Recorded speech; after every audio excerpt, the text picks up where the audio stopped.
pay-per-view. This Mexican Independence Day, Juan Manuel Marquez is back. Now he steps up in weight to face his toughest challenge, lightweight champion Joel Casamayor. Plus, the rematch of the year as Vernon Forrest seeks revenge against world champion contender superstar Sergio Mora. The challenge, Casamayor Marquez, Mora Forrest, Saturday, September 13th, live on pay-per-view. Contact your pay-per-view provider to order.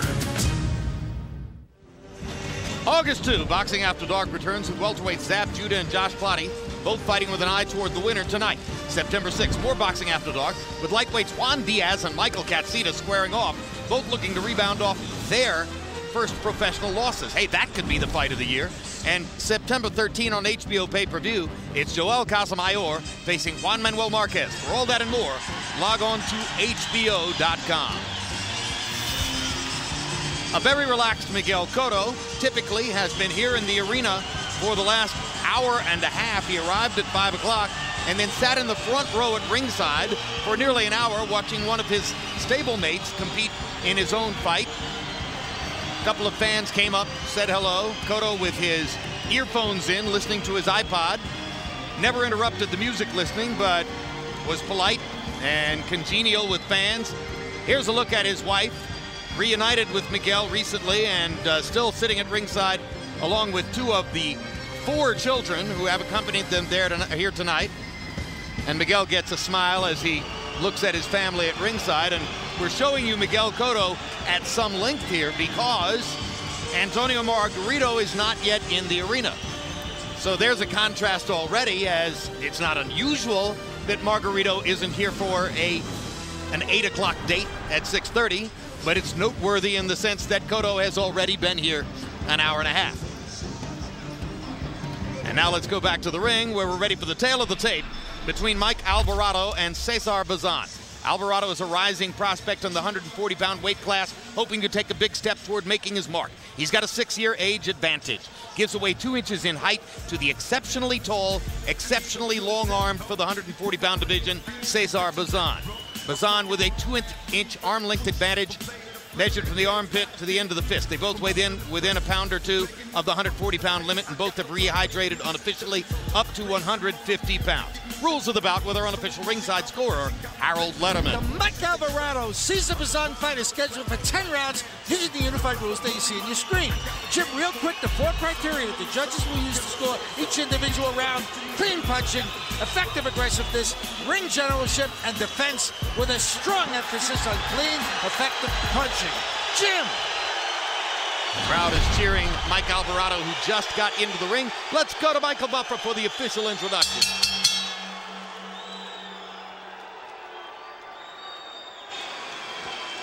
Ladies and gentlemen, from the MGM Grand here in Las Vegas, the action continues. It's all brought to you by Bob Arum's Top Rank Boxing, sponsored by Tecate Cerveza with Attitude, the Rums of Puerto Rico, Reebok, and Universal Pictures motion picture Death Race, in theaters everywhere Friday, August 22nd. And now the action continues. The 3 judges at ringside for this contest: Dick Houck, C.J. Ross, and Paul Smith. And inside the ring, your referee in charge of the action, Russell Mora. And now, 10 rounds of boxing. This is in the super lightweight division. Fighting out of the blue corner, wearing blue with white, official weight 141 pounds. His professional record, 48 victories, including 31 knockouts, 10 defeats, 1 draw. Originally from Ciudad de Mexico, now fighting out of El Paso, Texas, the former lightweight champion of the world, Cesar Bazan.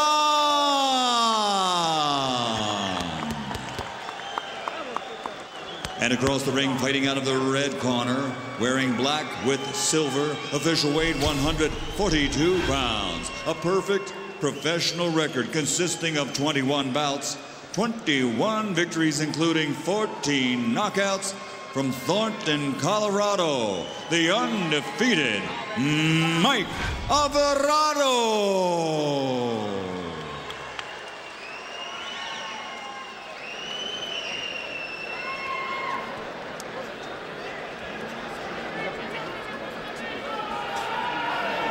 Okay, trunks here are good. Trunks here are good. Gentlemen, we went over the rules in the dressing room. I want to remind you, I want a clean fight. Protect yourself at all times. Obey my commands at all times. Acuérdense, quiero una pelea limpia. Dios los bendiga. Toquen guantes. Touch up. Alvarado's a prospect at junior welterweight, though he's really more of a welterweight. A deep yet wide open division without a dominant champion in light of Ricky Hatton's recent performances. Bazan is really shop worn. Let's see what we have here in Alvarado. Bazan, in his lengthy career, has been in the ring with fighters like Stevie Johnston, Jose Luis Castillo, and most noteworthily, Miguel Cotto, who tattooed him for 377 landed punches over the course of 10 rounds. But that kind of experience makes him a useful gatekeeper for a fighter like Alvarado. And he still has a fair amount of his skills left, too. He's not a really completely shop-worn fighter. But even Bazan acknowledged to us in his fighter meeting yesterday that he would have to be careful of not getting discouraged in the early rounds, that he's going to have to show himself something in the first 3 or 4 rounds to get the kind of commitment and resolution necessary to keep going against a guy he knows is a strong opponent. Very strong and aggressive young fighter, and he's coming out shooting his big weapons off the bat. And this is the danger of always with a veteran fighter, the first round or two.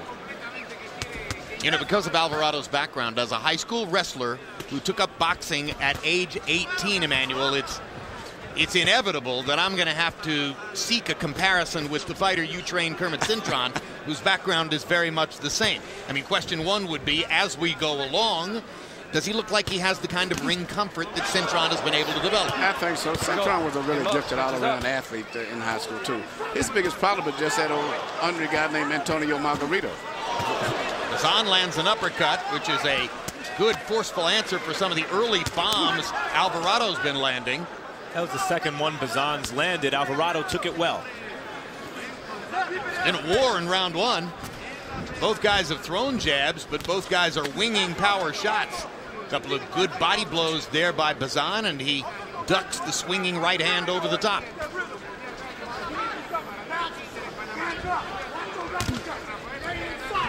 Bazan is so relaxed, and you see he's watching for the right hand of Alvarado all the time. He's ready to roll his right. He sees that Alvarado's biggest punch is his right hand, and he's watching so he can roll it because he got hit with it earlier. Bazan, originally from Mexico City, now lives in El Paso and says that he's committed to staying in El Paso and ultimately pursuing a life here in the United States. He wants to start a business with the money that he can earn from this fight, and if he wins, it'll become a better business. And Bazan has encouraged himself to believe that he can fight with Alvarado. He's fighting a very, very explosive, dangerous fight. Bazan was giving him the business, Jim. Yep. The first minute, it was Alvarado who was landing and seemingly gaining confidence himself, but Bazan has retaliated effectively through the remaining 2 minutes of round one. Now Alvarado gets his left uppercut in. It seems to be the right hand of Alvarado seems to be the most dangerous punch that Bazan has to look out for. Both guys have thrown a wide variety of punches in round one.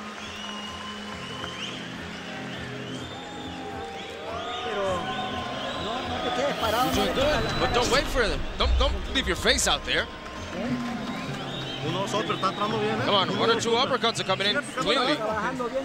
Working well, and be careful. Don't put your face there. You're working it well, though.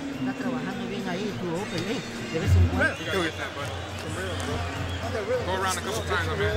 Remember that jab, bro? Okay, we worked on get that rhythm going, pop that rhythm.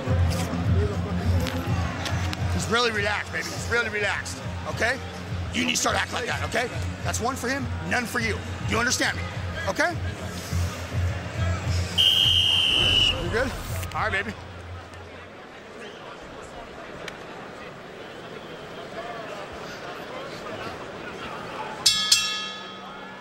CompuBox numbers in an explosive round one. Alvarado 25 out of 56, Bazan 23 out of 59. Both of them landed 13 power shots.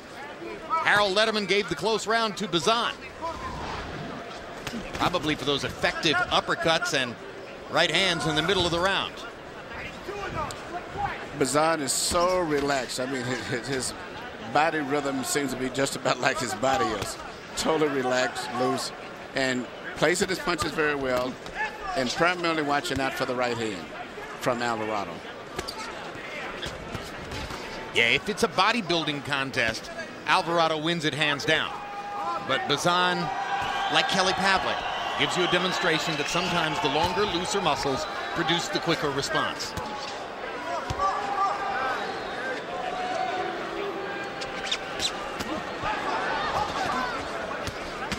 Come up, punches up, grupes arriba. Watch his right hand. Go, Mike. Double down right hand.